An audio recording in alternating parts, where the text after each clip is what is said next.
Assalamualaikum warahmatullahi wabarakatuh. Perkenalkan, nama saya Zahwa Safinah dengan NIM 23810500082 dari semester 5 kelas C. Video ini saya buat untuk memenuhi tugas mata kuliah teori peluang. Oke, sebelum kita masuk pada materi, mari kita identifikasi suatu masalah terlebih dahulu ya. Oke, di sini apakah kalian pernah merasa kalau dunia ini penuh sekali dengan yang namanya ketidakpastian? Nah, pada video ini kita akan coba bahasa baru. Bahasa yang bisa menerjemahkan semua ketidakpastian itu menjadi sesuatu yang bisa kita ukur dan pahami. Yap, kita akan bedah bersama terkait peluang. Oke, tanpa berlama-lama, mari kita mulai membahasnya satu persatu. Yang pertama, kita akan mengetahui terlebih dahulu apa tujuan pembelajaran kita pada video kali ini. Di sini ada 5 poin utama, yaitu ada yang pertama yang namanya memahami konsep dasar, di mana kita akan mengenal definisi dan juga elemen fundamental dari peluang. Yang kedua, yaitu mengenal jenis peluang, di mana kita akan mengidentifikasi berbagai kategori peluang. Yang ketiga, ada mengenal sifat peluang, di mana kita akan memahami karakteristik dan aturan dari peluang itu sendiri. Lalu yang keempat, penerapan sehari-hari, yaitu menjelaskan penggunaan peluang dalam kehidupan sehari-hari kita. Dan yang kelima, yang terakhir, yaitu penerapan profesional, di mana akan menjelaskan aplikasi peluang dalam dunia kerja, dunia industri, maupun dunia usaha. Nah, selanjutnya ada juga konsep dasar peluang. Di sini ada 5 poin utama, ada peluang, ruang sampel, titik sampel, percobaan, dan juga kejadian. Di mana di sini akan dijelaskan secara singkat. Jika peluang merupakan ukuran kemungkinan peristiwa, kemudian ruang sampel merupakan himpunan semua hasil yang mungkin, kemudian titik sampel merupakan hasil tunggal dari suatu percobaan, dan percobaan merupakan proses yang menghasilkan hasil, dan yang terakhir yaitu kejadian, yaitu merupakan himpunan bagian dari ruang sampel itu sendiri. Selanjutnya di sini ada yang namanya alur peluang. Di sini ada 5 alur, kita akan melewati 5 alur ini ya. Nah, setiap langkah akan menjadi fondasi untuk langkah berikutnya. Nah, supaya mempermudah untuk memahaminya, kita menggunakan dalam melempar dadu. Yang pertama, yaitu stepnya adalah percobaan. Nah, percobaan ini merupakan proses yang menghasilkan hasil. Jika dalam melempar dadu ini, prosesnya yaitu melempar dadu itu sendiri, di mana setelah melempar dadu, maka akan menghasilkan suatu hasil, yaitu keluar salah satu dari mata dadu tersebut. Lanjut ke step yang kedua, yaitu titik sampel. Titik sampel merupakan hasil tunggal dari percobaan. Misal, dari setelah melempar dadu akan menghasilkan hasil tunggal, yaitu bisa saja mata dadu 1, mata dadu 2, mata dadu 3, atau sampai mata dadu 6. Nah, kemudian yang ketiga, step yang ketiga adalah ruang sampel. Ruang sampel yaitu himpunan semua hasil yang mungkin. Jadi, ruang sampel ini kan tadi ada yang namanya titik sampel, ada 1, 2, 3, 4, 5, ataupun 6. Nah, ruang sampel ini memetakan semua titik sampel itu ke dalam ruang sampel ini, himpunannya. Jadi ada 6 mata dadu dalam suatu dadu. Kemudian yang keempat, kita yaitu sebuah kejadian. Nah, kejadian merupakan himpunan bagian dari ruang sampel. Nah, setelah itu, di alur yang terakhir ada yang namanya peluang, di mana ukuran kemungkinan peristiwa. Mungkin secara jelasnya kita akan coba menjelaskan lebih lanjut, lebih detail pada slide selanjutnya. Oke, yang pertama di sini ada percobaan, atau bisa kita sebut dengan eksperimen. Percobaan merupakan proses yang menghasilkan suatu hasil yang belum pasti. Contoh percobaan misal dalam dunia nyata, kita sedang ingin memasak nasi goreng ataupun memasak kue, membuat kue. Nah, dari proses membuat kue ini akan menghasilkan suatu hasil yang belum pasti. Bisa jadi kuenya itu nanti enak ataupun nanti kuenya gosong. Nah, itu sebuah hasil yang belum pasti. Nah, di sini ditampilkan contoh percobaannya itu ada dua. Ada yang namanya melempar koin. Melempar koin kan ada dua sisi. Ada sisi gambar dan juga sisi angka. Nah, kita tidak tahu akan menghasilkan hasil yang mana. Apakah sisi gambar ataupun sisi angka. Itu merupakan percobaan melempar. Kemudian ada juga melempar dadu. Nah, kita tidak tahu akan menghasilkan hasil mata dadu 1, mata dadu 2, atau mata dadu 6. Nah, itu yang dinamakan dengan percobaan. Oke, selanjutnya ada yang namanya titik sampel. Titik sampel adalah setiap kemungkinan hasil yang muncul dari suatu percobaan. Di sini ada dua contoh pada titik sampel, yaitu pada dadu dan juga pada koin. Yang pertama kita akan lihat pada dadu terlebih dahulu. Pada dadu, titik sampelnya adalah setiap kemungkinan hasil yang muncul dari suatu percobaan dadu tersebut. Titik sampel pada dadu bisa saja mata dadu 1, mata dadu 2, mata dadu 3, mata dadu 4, mata dadu 5, ataupun mata dadu 6. Nah, selanjutnya contoh pada koin. Nah, titik sampel pada koin ini adalah setiap kemungkinan hasil yang muncul dari suatu percobaan pada koin ini. Nah, titik sampel pada koin bisa saja pada gambar ataupun pada angka. Karena koin ini memiliki dua sisi. Yang sisi satu adalah gambar, sisi satu laginya adalah angka. Oke, selanjutnya ada juga yang namanya ruang sampel. Ruang sampel adalah himpunan yang memuat seluruh titik sampel dari suatu percobaan. Dinotasikan dengan S. S besar ya. Nah, di sini ada dua contoh, yaitu pada gambar dan juga pada dadu ya. Oke, ruang sampel pada koin ataupun kita bisa tulis dengan S sama dengan angka dan juga gambar, karena di dalamnya terdapat dua titik sampel saja pada koin, yaitu angka dan juga gambar, di mana ruang sampel dari koin ini berarti ada dua, karena ada dua titik sampel. Lanjut, pada dadu, kita lihat bahwasanya dadu memiliki 6 mata dadu, sehingga ruang sampelnya adalah 6 pada mata dadu. Nah, setelah itu ada yang namanya kejadian ataupun bisa dipanggil dengan event. Kejadian adalah himpunan bagian dari ruang sampel yang memuat titik-titik sampel tertentu sesuai dengan kondisi yang ditetapkan. Nah, jenis kejadian ini ada dua. Ada yang namanya kejadian sederhana, ada juga yang namanya kejadian majemuk.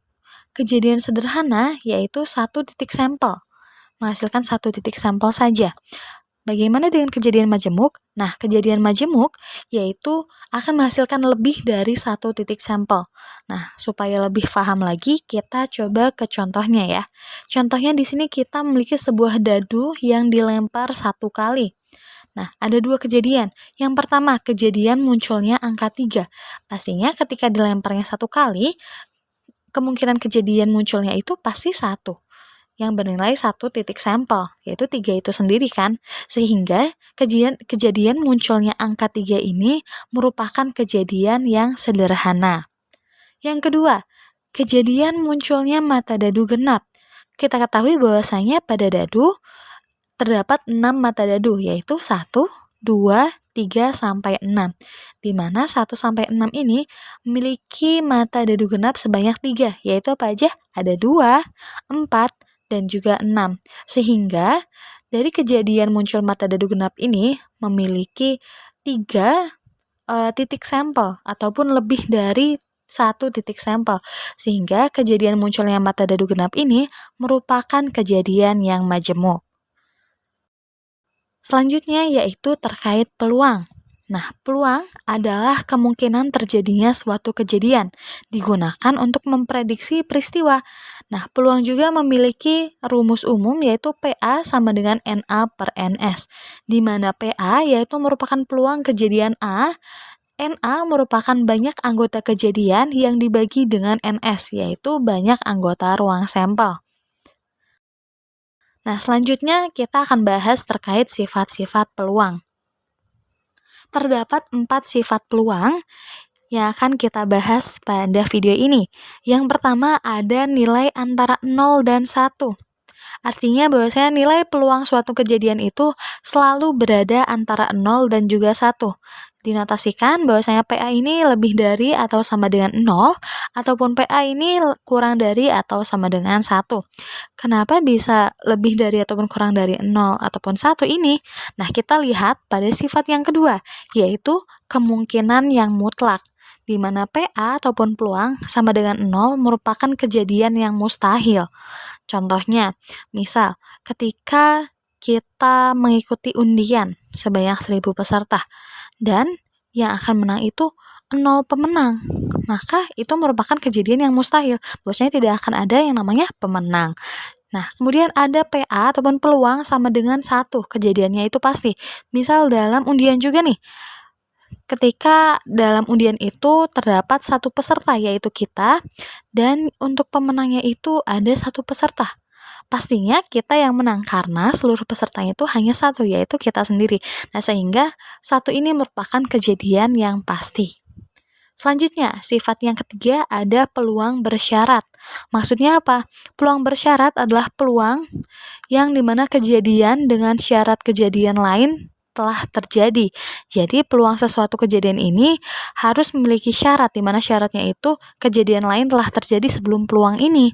Contohnya misal, peluang siswa lulus jika sudah mengikuti bimbingan belajar.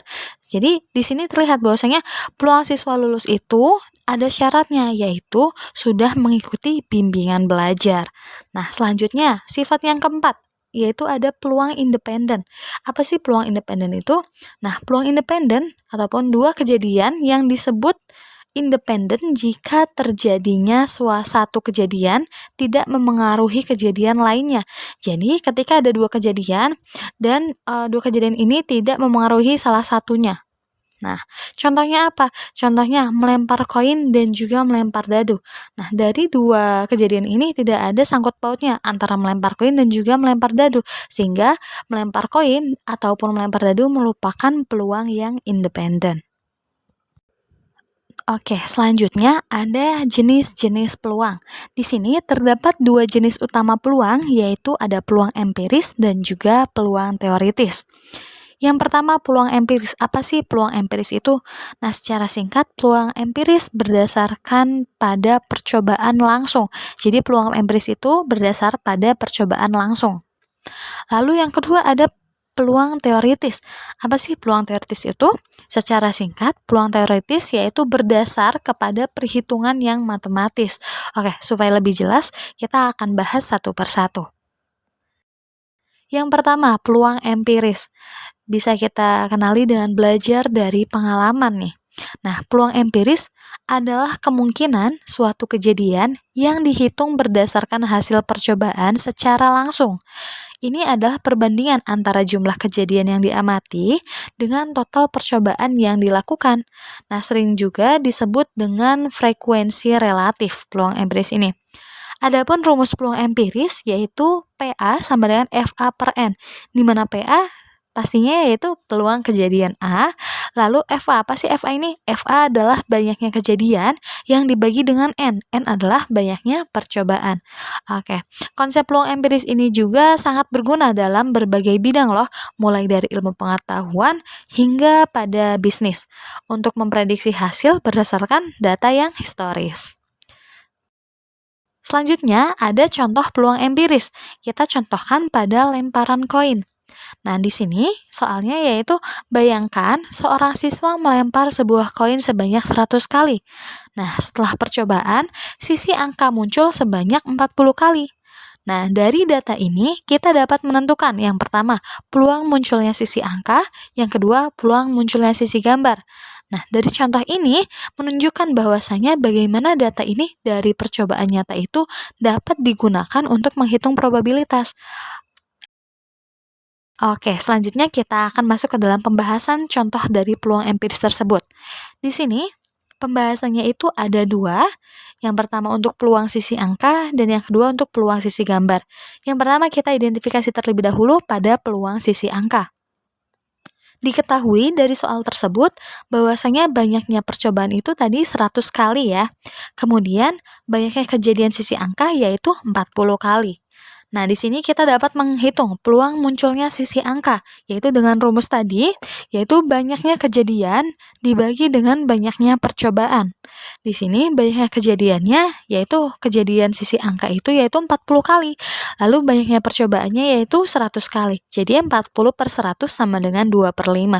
Sehingga peluang munculnya sisi angka yaitu 2 per 5, ataupun bisa kita dalam bentuk desimal ya. Kemudian peluang sisi gambar. Kita lanjut pada peluang sisi gambar, di mana diketahui dari soal tadi bahwasanya banyaknya percobaan yaitu 100 kali, kemudian banyaknya kejadian sisi angka yaitu 40 kali, dan banyak kejadian sisi gambar kan belum diketahui. Nah, kita bisa ketahui kejadian sisi gambar itu dihitung dari banyaknya percobaan dikurangi dengan kejadian pada sisi angkanya, yaitu sehingga 100 dikurangi 40 sama dengan 60 kali. Nah, jadi untuk banyaknya kejadian sisi gambar yaitu sebanyak 60 kali. Oke, selanjutnya kita akan menghitung peluang munculnya sisi gambar. Nah, peluang munculnya sisi gambar sama rumusnya menggunakan banyaknya kejadian dibagi dengan banyaknya percobaan, karena merupakan peluang yang empiris ya. Banyaknya kejadian tadi yaitu sebanyak 60 kali untuk sisi gambar. Kemudian dibagi dengan banyaknya percobaan yaitu sebanyak 100 kali. Sehingga 60 per 100 ini bisa kita sederhanakan menjadi 3 per 5. Nah, bisa kita lihat bahwasanya peluang sisi angka dan juga peluang sisi gambar itu lebih banyak, peluangnya lebih besar pada sisi gambar. Oke, selanjutnya kita akan membahas terkait peluang teoritis. Peluang teoritis ataupun kita bisa bayangkan sebagai prediksi berdasarkan logika. Nah, peluang teoritis merupakan ukuran kuantitatif dari kemungkinan suatu peristiwa akan terjadi dengan nilai selalu berkisar antara 0 hingga 1. Berbeda dengan peluang empiris, peluang teoritis ini dihitung berdasarkan analisis logis dan juga matematis dari semua kemungkinan hasil tanpa perlu melakukan percobaan. Jadi peluang teoritis ini tidak menggunakan percobaan ya. Untuk rumus peluang teoritis sendiri yaitu ada P sama dengan A per N, di mana P yaitu peluang kejadian, sama dengan A yaitu banyaknya anggota suatu kejadian dibagi dengan N yaitu total seluruh kejadian. Konsep peluang teoritis ini penting untuk memahami probabilitas dalam permainan kebetulan, statistik, dan pengambilan keputusan yang rasional. Oke, kita langsung next aja ke contoh peluang teoritis. Di sini contoh peluang teoritis yaitu dalam melempar dadu. Oke, soalnya yaitu ketika sebuah dadu dilempar, setiap sisi mata dadu ada 1, 2, 3, 4, 5, ataupun 6 memiliki kemungkinan yang sama untuk muncul. Manakah yang lebih mungkin sering muncul, mata dadu 2 atau mata dadu 5? Nah, dari contoh pertanyaan ini, peluang teoritis membantu kita untuk menjawab pertanyaan ini dengan menganalisis semua hasil yang mungkin. Oke, masuk ke bagian pembahasan. Di sini pada bagian pembahasan dibagi menjadi 2, ada pada untuk peluang mata dadu 2 dan juga peluang mata dadu 5. Yang pertama kita akan identifikasi pembahasan terkait peluang mata dadu 2 nih. Oke, dari yang diketahui dari soal, bahwasanya banyaknya kejadian munculnya mata dadu 2 yaitu 1, karena tadi di soal itu dicantumkan bahwasanya memiliki kemungkinan yang sama untuk muncul, sehingga semua mata dadu yang muncul itu pasti kejadiannya itu 1. Kemudian total seluruh kejadiannya yaitu semua mata dadunya yaitu ada 6. Nah, sehingga peluang munculnya mata dadu kita gunakan rumus yaitu P sama dengan A per N, di mana A-nya itu banyaknya anggota suatu kejadian. Anggota suatu kejadian yang muncul tadi untuk mata dadu 2 yaitu 1, dan N-nya yaitu total seluruh kejadian. Total seluruh kejadiannya itu 6, sehingga peluang munculnya mata dadu 2 yaitu 1 per 6. Oke, selanjutnya kita identifikasi peluang mata dadu 5. Di sini seperti tadi kita identifikasi terlebih dahulu apa yang sudah diketahui. Yang pertama ada banyaknya kejadian muncul mata dadu 5. Pastinya yaitu 1, karena kemungkinan semua setiap sisi yang mata dadu itu munculnya itu sama yaitu sekali ya. Jadi di sini muncul mata dadu 5 yaitu 1. Kemudian total seluruh kejadiannya yaitu ada 6 karena ada 6 mata dadu ya. Kemudian kita bisa mulai menghitung peluang munculnya metode 5 menggunakan rumus yang sama tadi, yaitu P sama dengan A per N, di mana A-nya yaitu 1 dan juga N-nya yaitu 6. Sehingga untuk peluang metode 5 juga menghasilkan peluang yaitu sebesar 1 per 6. Nah, berdasarkan hasil perhitungan di atas, terkait peluang metode 2 dan juga metode 5 ini, nilai peluang munculnya metode 2 dan 5 adalah sama, yaitu 1 per 6. Nah, di sini menunjukkan bahwasanya secara teoritis tidak ada metode yang lebih mungkin muncul daripada yang lainnya dalam satu lemparan itu. Oke, setelah kita membahas terkait percobaan, lalu ada peluang, titik sampel, ruang sampel, kejadian, dan sifat-sifat dari peluang dan lain-lainnya, sekarang kita masuk pada materi terkait implementasi peluang dalam kehidupan sehari-hari kita. Secara tidak sadar, kita sering melakukan aktivitas yang berhubungan dengan peluang, tapi mungkin kita tidak menyadarinya. Nah, di sini kita akan mengidentifikasi implementasi peluang dalam kehidupan sehari-hari kita. Nah, konsep peluang ini tidak hanya terbatas pada teori saja ya, tapi juga memiliki aplikasi praktis dalam kehidupan sehari-hari kita. Contohnya di sini ada 3. Yang pertama yaitu peluang turunnya hujan. Misal di sini jika peluang turun hujan hari ini di kota Cirebon adalah 0,3, maka peluang tidak turun hujan berapa ya? Nah, itu bisa masuk ke dalam peluang. Kemudian yang kedua, ada pada kemenangan undian. Contohnya, dalam undian 100 peserta dengan 3 pemenang, peluang seseorang menang adalah berapa ya? Nah, itu juga masuk ke dalam konsep peluang. Kemudian yang ketiga, yaitu pada nilai yang sempurna. Misal kita lagi ujian, sedang ujian, kemudian kita mengidentifikasi peluang kita mendapatkan nilai sempurna itu berapa ya? Nah, contohnya seperti ini. Ada 2 soal pilihan ganda, masing-masing 4 opsi nih. Nah, jika ditebak semua, berapa peluang benar semuanya ya? Nah, itu bisa dalam konteks nilai sempurna. Kemudian ada juga implementasi pada peluang dalam dunia industri. Jadi tidak hanya pada konsep kehidupan sehari-hari kita, tapi masuk kepada bidang profesional. Nah, dalam dunia industri, peluang ini sangat penting untuk mengelola kualitas dan mengurangi kerugian loh. Misalnya, dalam suatu pabrik, dalam produksi yang minuman, jika dari 1000 produk terdapat 50 botol yang rusak. Nah, kita dapat menghitung peluang kerusakannya.